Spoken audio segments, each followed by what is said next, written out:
this video, I want to show you how to change colour. So I've started off a little bit using some trebles, that's American terms, so doubles in UK terms. And basically what happens is whatever stitch you're doing is the same. When you come to drawing the last loop through, that's where you change colour. So for here, like I say, I'm doing American trebles. So I work my stitch as normal. And then here, I've got 2 loops on. So the last thing I need to do to complete this stitch is to take my yarn over and pull it through, okay? That's the bit where we're going to change. So start your stitch as normal, and when you get to the last bit, so here I am, you're going to get your other colour yarn and you're going to bring that in, and you take that as your loop and then pull through those last 2. Okay, now obviously at the back of our work what we've now got is a loose bit, so I always knot this bit in here. Okay, I'm going to do it now so that I don't forget, but also so that it doesn't make my stitches come loose later on. Now if you're going to be doing a lot of colour changing, you would carry this along the back. Okay, so I've now changed to my other colour, so I can work my next stitch as normal. And you can see what it makes is a nice smooth colour change where your stitch at the top changes colour for the next stitch. Okay, again, if I want to change colour, so I can change back here, it's always when you get to the last bit where you're going to take your last yarn over.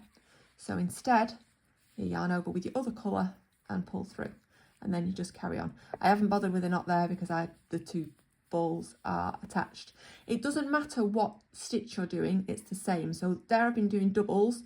If I was doing a single, where you go in and then you yarn over and pull through, and then here, this is what would be my last part, then again you just do your yarn over in your other colour. Okay, so that was a single. So it doesn't matter what stitch you're doing, it's always do the stitch as normal, and then when you get to the last bit, your last yarn over should be done in your new colour to start your next stitch ready. Now sometimes, obviously this looks a bit wonky because I changed stitch to show you different stitches. Sometimes you'll need to change colour throughout if you're doing intarsia and colour work. Don't be scared of that. Okay, the back might look a little bit messy, right, but it doesn't matter. All right, the front looks nice and neat. Sometimes you'll have to do it at the end of the row. So if you're doing it at the end of the row, it's always like I just did here. Your final yarn over of the row, that would be when. So if you're doing stripe work, it's your final yarn over of the row where you would change colour. But that is literally all there is to colour changing. Yeah, if you're working colour changes, if you're doing intarsia work on both sides, then obviously what you'll need to do is think about how the back's going to look. So for example, if you're just working in 2 colours like this, then you can carry your yarn a little bit more neatly by wrapping it into your stitch.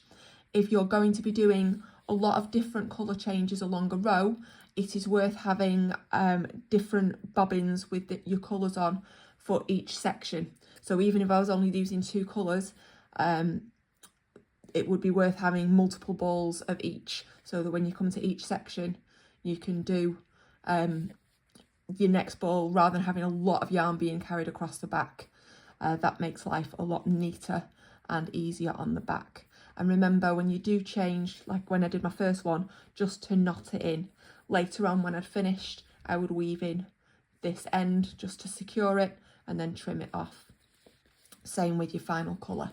But that's all there is to it.